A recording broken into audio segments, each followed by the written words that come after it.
আজকে চলো ঈদ কার্ড বানাই। ঈদ আসতে এখনও অনেক দেরি, বাট আমি অ্যাডভান্স প্রিপার হওয়া পছন্দ করি। তো ঈদ সালামি কার্ডের জন্য এই আইডিয়াটা সেভ করে রাখতে পারো তোমার প্রিয় মানুষের জন্য। এটা পুরোটাই হ্যান্ডমেড এবং অনেক বেশি সহজ। প্রথমে আমি 7.7 সেন্টিমিটার লম্বা এবং সাইডে এই 6 সেন্টিমিটার নিয়ে এভাবে কাট করে নিব হলুদ পেপার। তোমরা এটা খুব সহজে বানাইতে পারবা।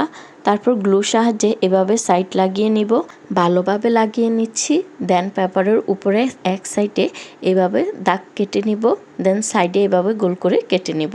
দেন কালারফুল মার্কার দিয়ে সাইডে এভাবে ডেকোরেট করে নিব। দেন অপোসাইডের মুখটিকে গ্লু দিয়ে এভাবে লাগিয়ে খামের মতো তৈরি করে নিব।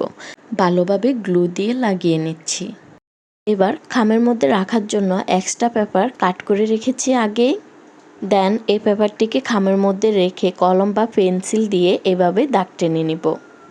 দেন এক্সট্রা পেপারটি বের করে এভাবে সাদা ছোট একটি পেপার নিব। দেন পেপারটিকে এভাবে ভাঁজ করে গ্লু সাহায্যে এভাবে লাগিয়ে নিব।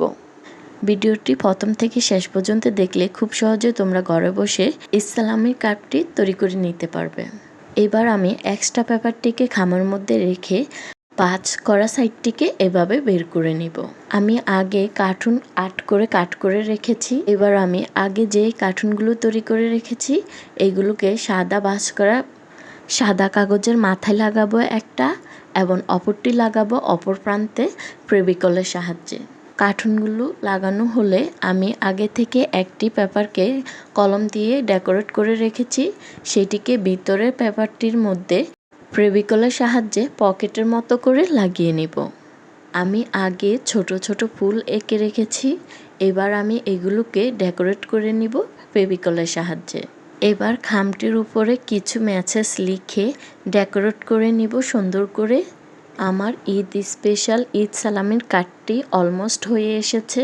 এবার আমি ঈদ বোনাস নিয়ে ভিতরে পেপারের মধ্যে আমি যে পকেটের মতো বানিয়ে রেখেছি সেটার মধ্যে রেখে দিব। আমার এই ঈদ সালামির কার্ডটি কেমন হয়েছে কমেন্টে জানিও। এই কার্ডটি তোমার ফ্রেন্ডস, ফ্যামিলি এবং যে কোনো প্রিয় মানুষকে বানিয়ে দিতে পারবে খুব সহজে। এই তো আমার এত সুন্দর কিউট কার্ডটি তৈরি। খুব সহজে তোমরা ঘরে বসে এই কার্ডটি বানিয়ে নিতে পারবে। আজকের ভিডিওটি এ পর্যন্ত। দেখা হচ্ছে নেক্সট কোনো ভিডিওতে। সবাই ভালো থেকো। আল্লাহ হাফেজ।